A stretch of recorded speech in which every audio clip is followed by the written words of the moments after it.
I worked very hard. For 18 years, I was never the ideal candidate for any promotion I ever received or didn't receive. Tell me about not just what your business does, but the heart and the soul behind it. I don't just experience things, I feel things that other people don't even know are happening. It's just about them having confidence in themselves and really maybe is. connecting with something greater than themselves, and they figure that out for themselves. But it's just humans connecting with humans. The self-doubt that I have naturally, Right. I didn't want to do it. So I'm just going to tell you that courage is a renewable resource. I'm glad that I took the time to be courageous.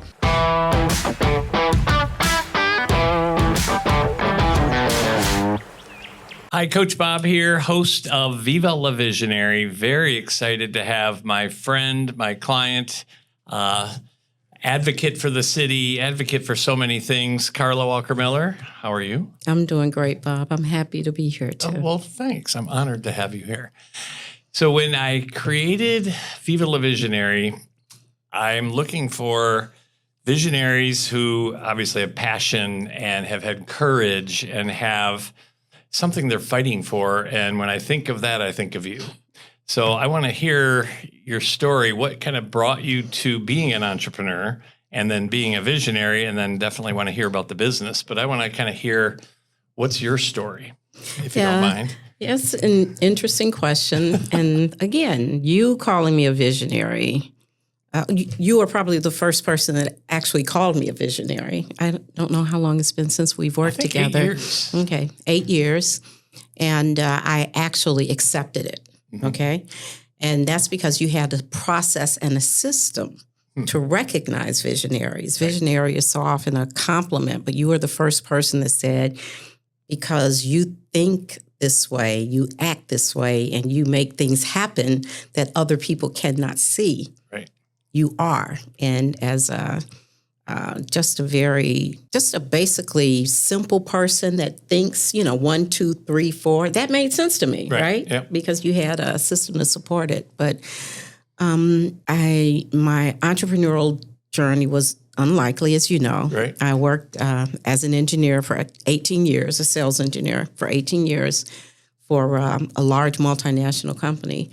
And I will say that I worked very hard, and for 18 years, I was never the ideal candidate for any promotion I ever received or didn't receive. So just the experience of being undervalued and overmanaged. Right.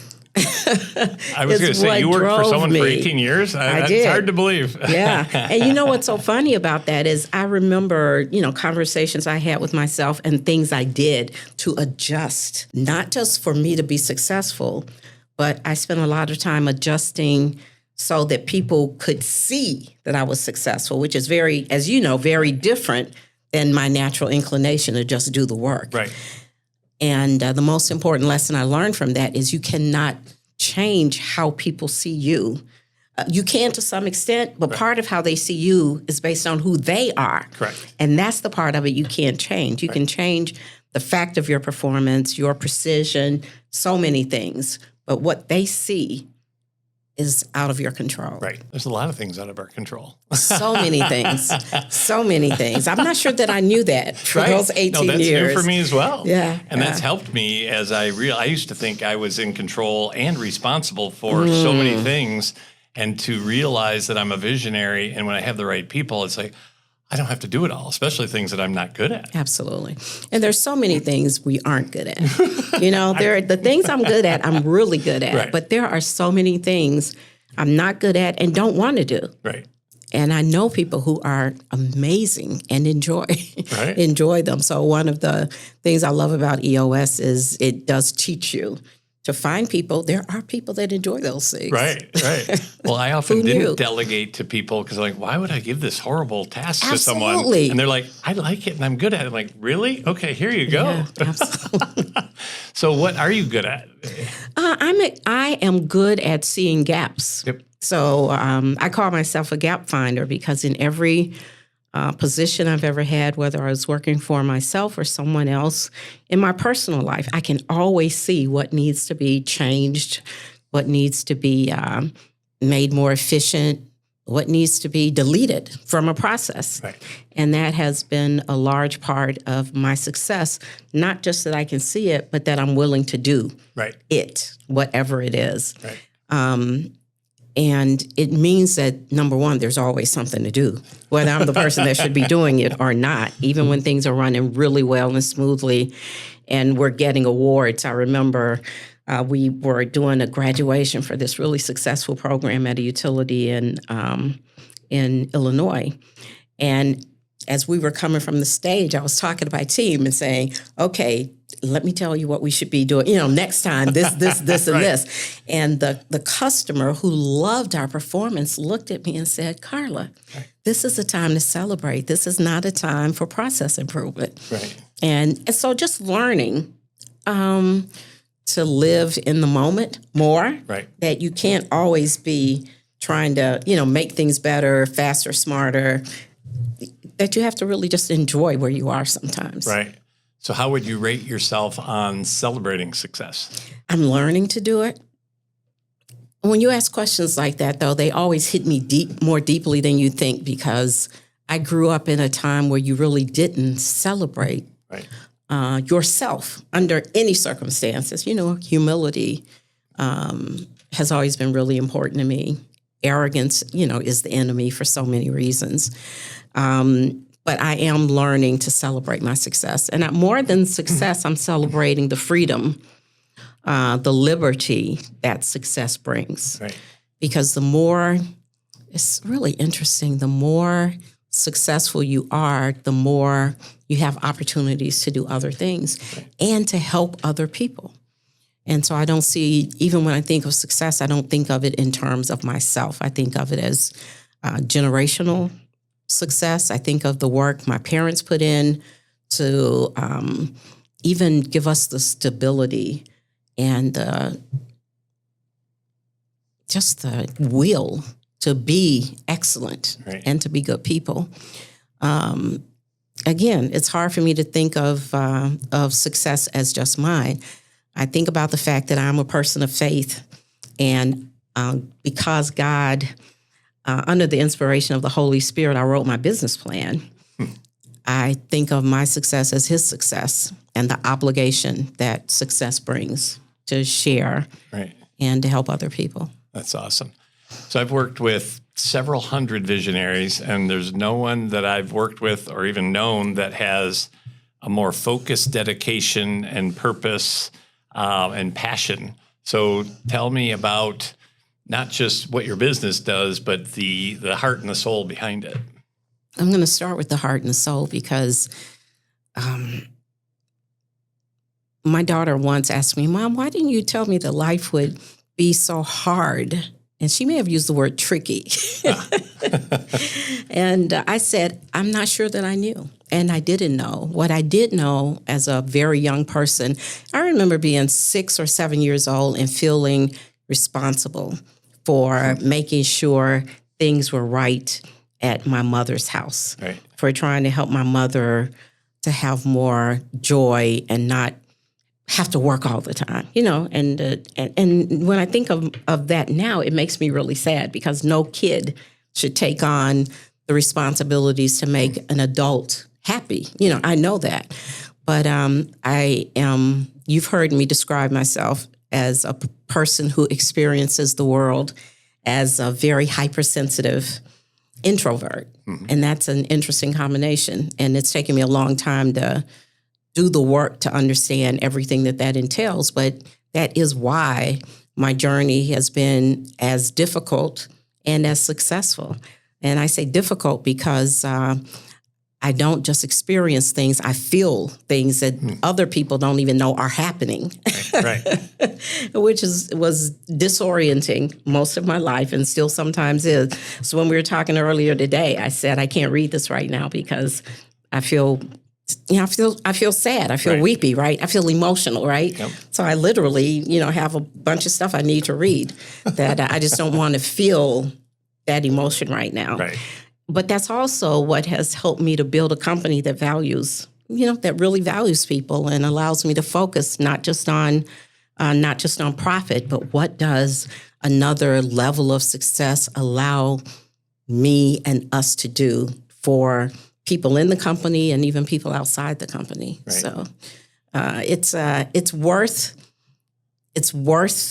now, I can say, the success, the thought, the intentionality is worth the turmoil that the way I'm made has put me through over the years. But it's taken a long time to really unpack it and try to understand it. Right. Well, you bring up one great point, because we talk a lot about as visionaries is we see things, we see around the corner, but I literally haven't thought about we feel things. It's true for me and many visionaries, but that's a big aha for me, that often we just have, whether it's a spidey sense or emotional, and when we can sense when people, like for me, when the hair stands up on my arm, like it's a truth, so many right? times that made the hair stand up. Yeah. So I appreciate you pointing that out to me. I think, one of the things that I noticed about you, not only a great visionary, but you're so true and passionate at teaching and living your core values. So explain why that's so important for you and for your company. It's important for me because my parents were just salt of the earth people. They were no nonsense. And when I think about how I was raised versus how I've raised my children, again, I was raised during this children are seen and not heard generation. And sometimes I tell my kids the stories of the decisions my parents made about what kids deserve versus what parents deserve. Right. We've kind of flipped that because we're willing to give our kids more, more than things that we don't even have. Right. But I forgot the question that fast. So just how important and why core values are important to you and the company. They're important to me before I even knew what core values were. Core values are, our corporate values, but values were instilled in me early on. And as a person who's sensitive, I incorporated them. They're written on my heart, right? I say all the time that I do wrong, but I never do wrong without knowing it's wrong. Sometimes we talk to people and they try to make it right. Every single time I've done something wrong, I feel like it was a decision. Maybe not a good decision, but it was a decision. And I've acknowledged it and owned it. And I think that there's, for 99.9% of issues in life, there is a right and a wrong to me. And I've never been able to deceive myself about that. So just operating and knowing what's right and what's wrong. And it's not as black and white as right or wrong. How I've always wanted to do better and be better. My parents, again, I'm Black family in the South.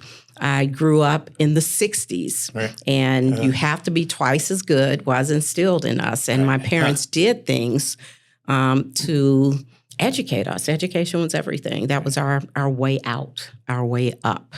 And I saw it, and I adopted it. It's just my norm, my normal mode of operation.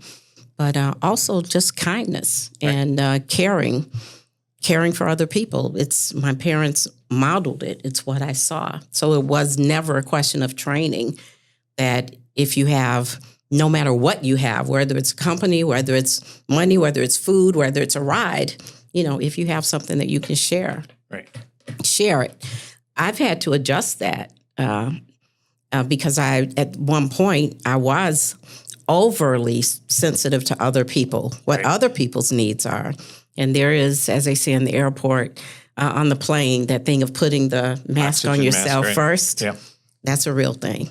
And that's something a lot of us have to learn. That seems selfish, but it's like if I don't take care of myself and I keep either investing time or money or my core values, it hurts us. And then we can't help more people. And we can't help. And sometimes we can't help ourselves. Right. So, Carla, you invest a lot in your people personally, professionally.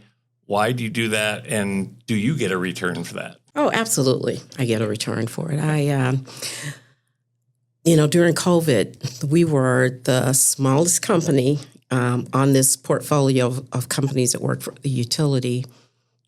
We were the only company that did not lay off anyone without pay. We didn't restrict anything, vacation, and we kept everyone employed the whole time. And we were the smallest company. And the loyalty that brought Right. when we had a person that retired from the company and just this year. And he said, in my household, there were 3 employed adults. The other 2 worked for large, well-known companies. And by the end of COVID, I was the only one that had a job that was paying. He says, I'm going to retire from this company because that showed me. But Bob, when I tell you, Coach Bob, when I tell you that we looked at our core values and made decisions based on our core values through COVID, it was, are we who we say we are? Right. Is stewardship a real core value? Because if it is, we need to find a way to keep everyone paid. Right. And if we can't, then we need to be in the pool of people sacrificing salaries, not just the people who work with us. Is boldly go a core value? Are we embracing equity, Right.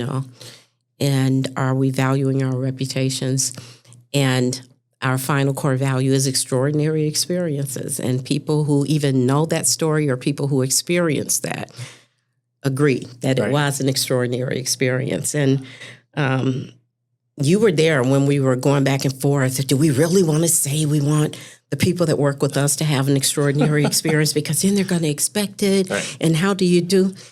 And unfortunately, just having a company that cares about, respects, and honors the team members is probably the foundation, the core of an extraordinary experience. So, Right. Well, and I had the privilege of working with people not on the leadership team. So it was maybe 15 people that came in that were below the leadership team. And so we were going through a lot of things. And someone said, well, an issue is I'm not having an extraordinary experience. I said, great, let's talk about it. That's right. And then I said, okay, so have you voiced it with a potential solution? Well, no. It's like, okay, well, here's your opportunity. And we flipped that meeting to say, okay, own your part of it. And you've been great at teaching people. You run on an entrepreneurial operating system. Yes, you're the only entrepreneur for the business, but you're teaching people to be entrepreneurial, and that's to own their experience, own their courage, own their successes and things that they can learn from. But yeah, that was a great flip that they thought, oh, well, we're not getting it. And then it's like, okay, so what would it look like and what would you suggest? And we flipped a lot of that. That was absolutely awesome. And I'm glad you brought that up because we say all the time, the best way to have an extraordinary experience is to deliver extraordinary experiences to other people. What a concept. Right. And it makes it so much easier. And I have had people come up to me and say, hey, I'm not having an extraordinary experience. So-and-so's not boldly going, I don't think this is embracing equity. And it opens up the conversation so that we're actually troubleshooting based on our core values. Right. And if we could really indoctrinate that through every single person in the company, it would make us an even better company and everyone have an even better experience. Last week, we did a poll during our internal team meeting, and I asked a question that I don't think would have been answered honestly a couple of years ago. And there's a list of questions, but the last one was, if everyone in the company worked exactly the way you do, and I mean hours, commitment, effort, core values fit, would the company be better off or worse off? About 15% of people said worse off. Huh. And I thought that was interesting because that is about what I would guess, especially now that we're working remotely. And if the KPIs are met, that is a big deal. If you're a good person, that's a big deal. But it's also allowing people who aren't committed, if they have extra time or don't have demands, to kind of it's easier to just go do something else or do nothing, right? So I thought that it was really revealing. Some of the members of my leadership team were like, wow, that if 15% of people admitted it, it's probably 25%. And I said, there was a time when 15% of the people would not have admitted it. They would not have even trusted us to say, I'm really not doing my part. Right. So, and I know you celebrate that. Say, thank you. Let's talk about it absolutely. Rather than, who are you? Yeah, let's hunt them down. That's amazing. So tell me more about what does Walker-Miller do?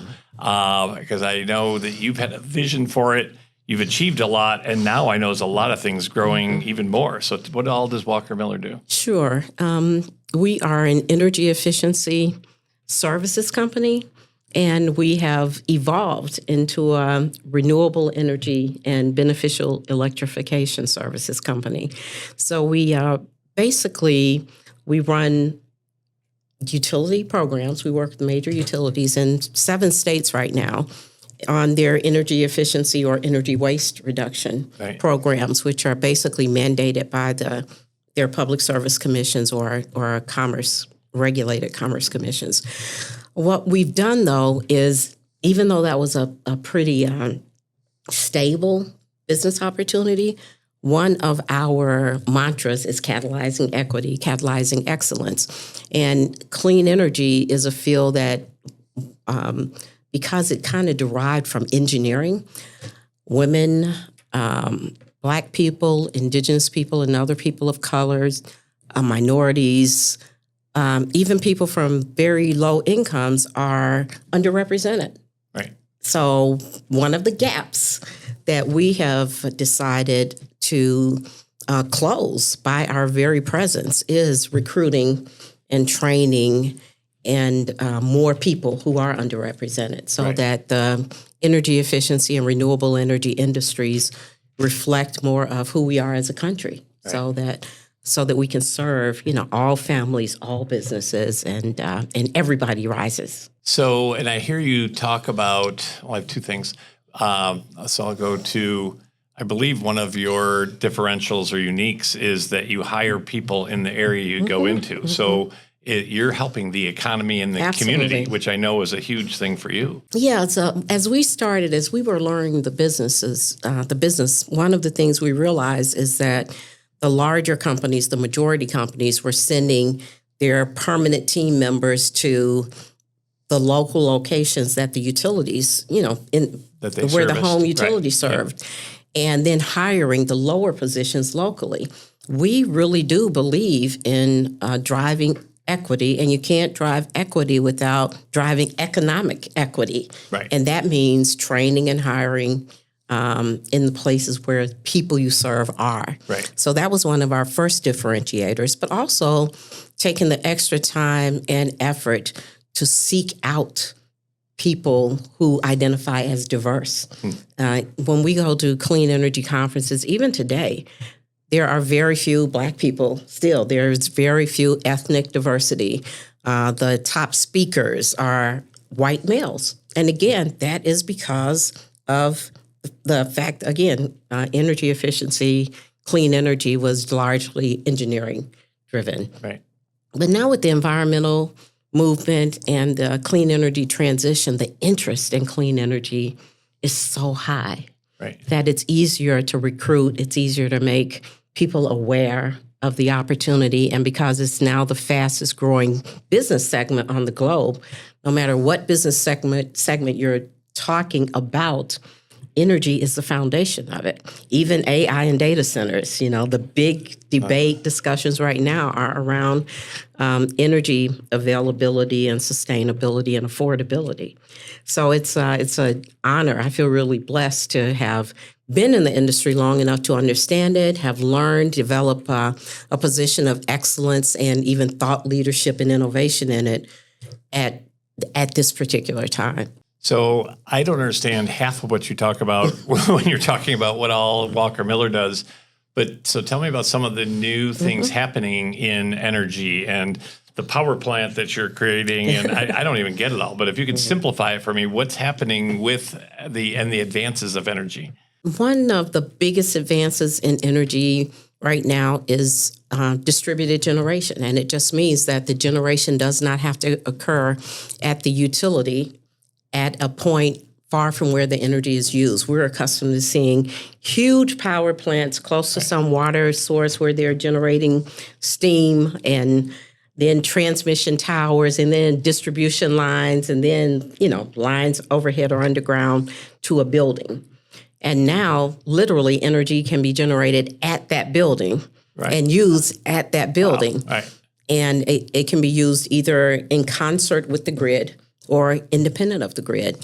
We're developing probably the second commercial virtual power plant in the state of Michigan. It's actually a pilot plant that we're working on with in partnership with DTE Energy, but we will be generating our own energy, having long duration storage, a battery at our location. And we have recruited about 10 businesses down in midtown Detroit, Black-owned businesses and nonprofits, to help them to become virtual power plants, but also help them to understand that we all belong in the energy sector, right? And that there's so much more choice about how you use energy, who generates it, where it's generated, and who profits from it.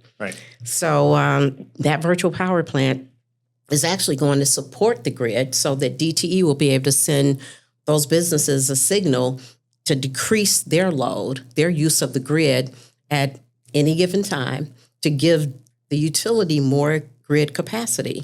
And so at some point, because this is a pilot program, Michigan is going to be like a lot of other states where utilities can literally send a signal to hundreds of thousands of buildings at a time to either go on your own power or decrease your load to make space for other loads on the grid. And so we're testing that out. It's fascinating. And it's so the education, the opportunity for people to understand that we are going to be able to control not just how we use energy, but the cost of it at some point. Well, it's interesting. You're so much about diversity and diversification. You're helping with diversity of the power source. Absolutely. And it's really funny that you say that, because when I was working for corporate America, when they talked about diversity, it literally was fuel diversity, whether it was gas, coal, steam, and now it's diversity, period. And so you had an issue with your roof, and so you're replacing it, and that's with... Yes, we are, and I wouldn't call it an issue. Like many companies, we have deferred the maintenance. This country is a country of buildings where we've deferred maintenance, either at home or in our commercial buildings, because it is so expensive. But when we finally decided, one of the reasons we deferred the maintenance for the last few years is that we did want to put solar panels, and we want to bring the building up to zero net energy. So what does that actually require? We know it's going to be a big investment, so we had to add insulation value to the roof. Strengthen the roof for the weight of the solar panels, which was a lot more expensive than just replacing the roof. But again, long-term return on investment is going to be amazing for that same roof. So we actually are doing a time video so that people can actually see the process of replacing the roof. Thank you. So people can see the process of us replacing the roof and putting the solar panels on, bringing the battery in, and all of that. So what's the biggest opportunity you're working on and or obstacle you're overcoming as a business right now? The biggest opportunity we're working on is really resetting the workforce to the clean energy economy that we're in right now. In my mind, every building in this country, even a lot of newly constructed buildings, can benefit from energy efficiency retrofits, upgrades.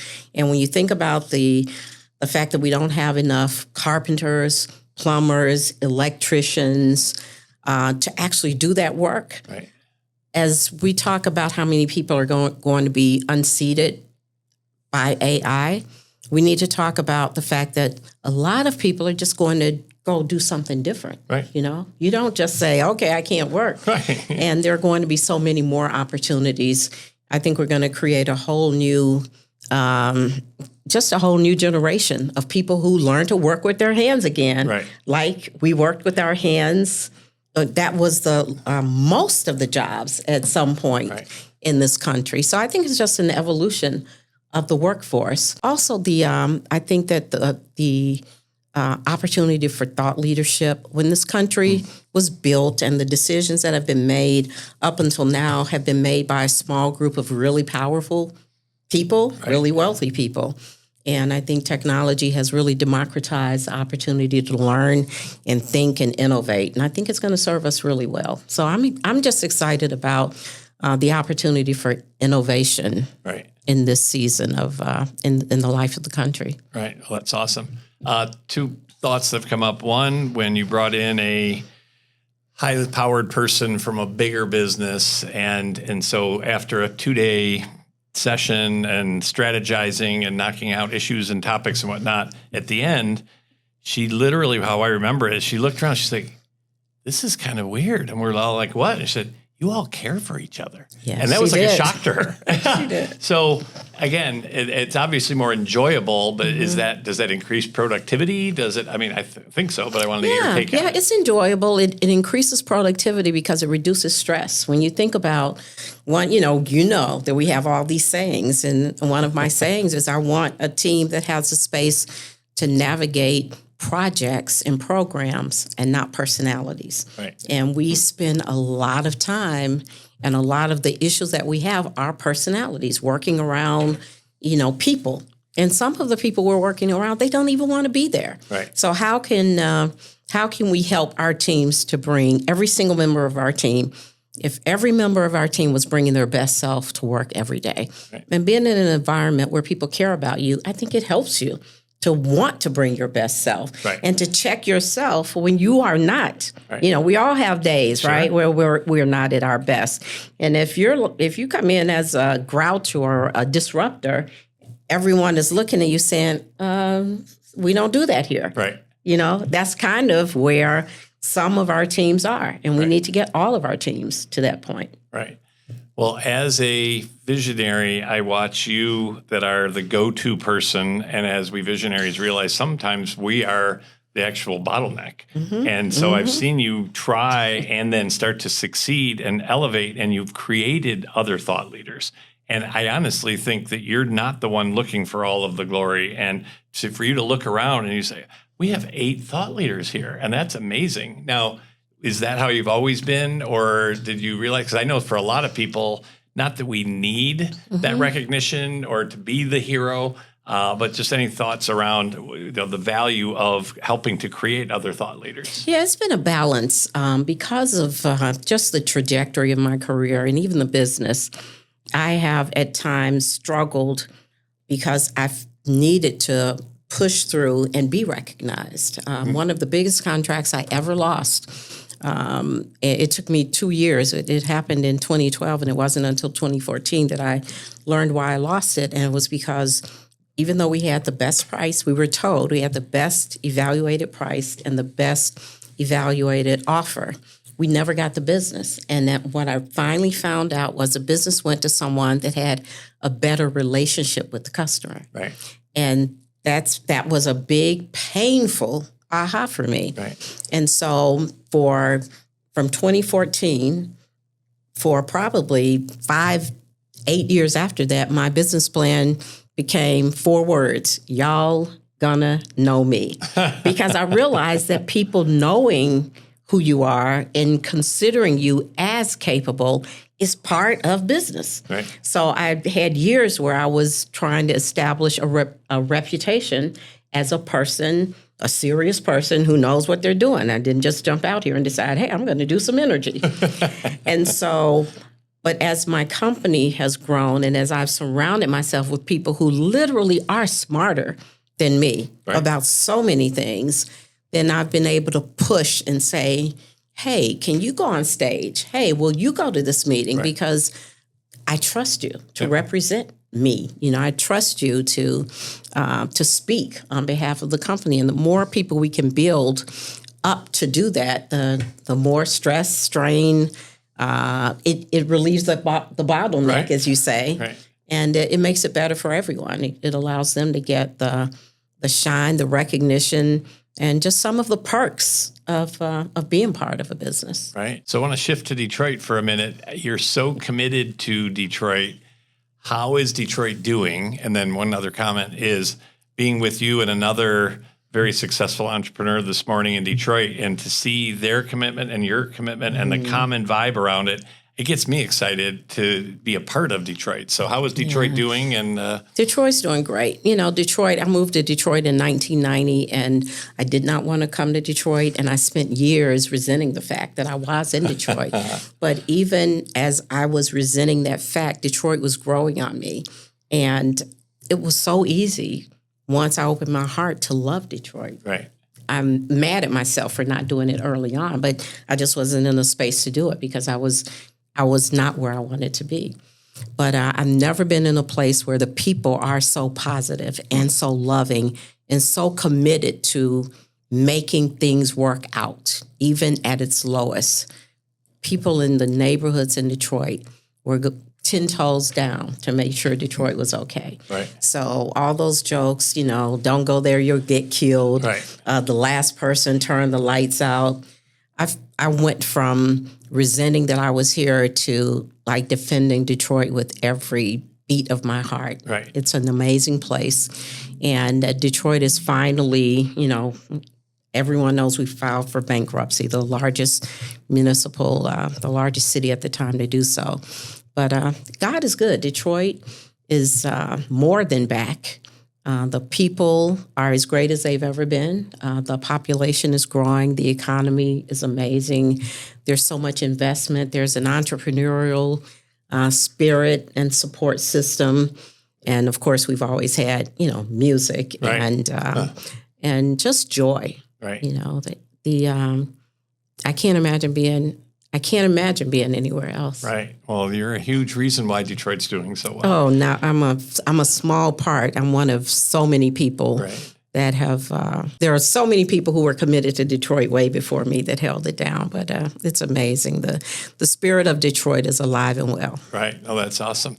So what do you feel is, or what do you hope your legacy is? So when people think of and feel and remember and celebrate Carla, what is your legacy? That's interesting because one of, I think what inspires me most about me is that I know as a hypersensitive introvert, I know that it has taken me more than it takes a lot of people to keep going out there, keep, boldly going and trying to remove barriers for other people when I would rather literally be almost anywhere. Right. And I know my parents, who are no longer with us, would be really proud. And I know I've done, to the extent that I can, I've lived up to how God would want me to show up. And all those things are really important to me.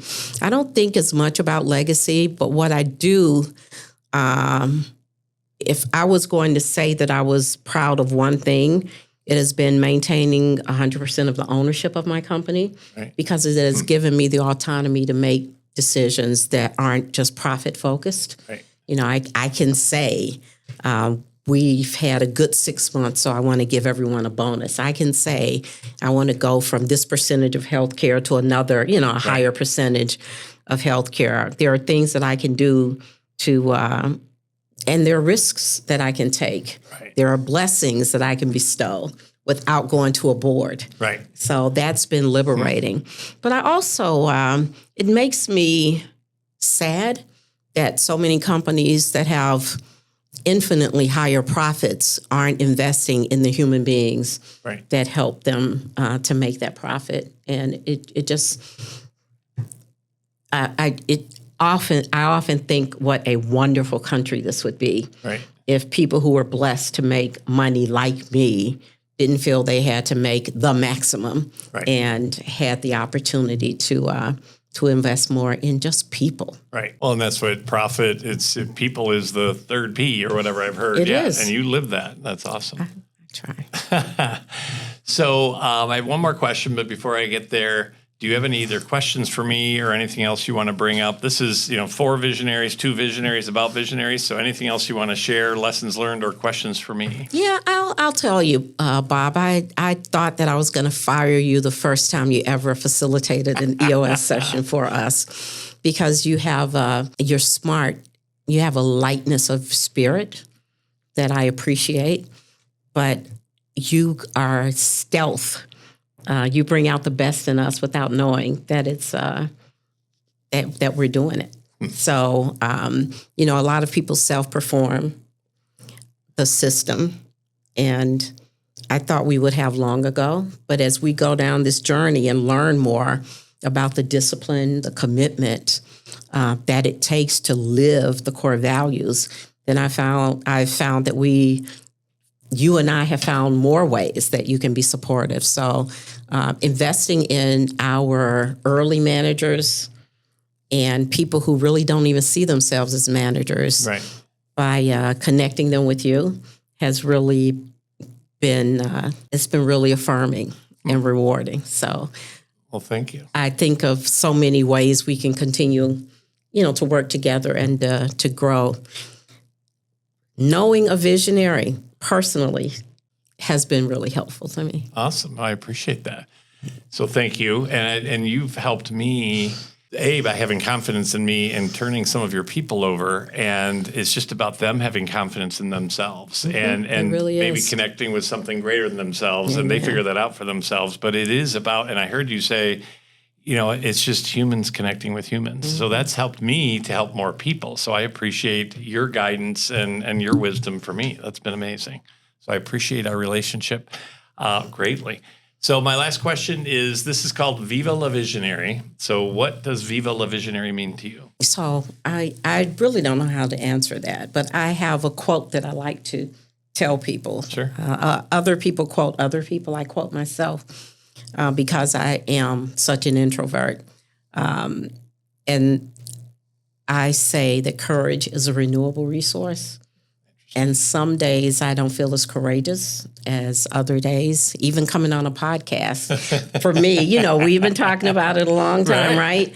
And it's not that I didn't want to come, but I knew it would take a different level of energy and confidence and, the self-doubt that I have naturally. Right. I didn't want to do it. So I'm just going to tell you that courage is a renewable resource. I'm glad that I took the time to be courageous and come on this podcast. So thank you. And thank you. And thank you for everything you do. So appreciate it.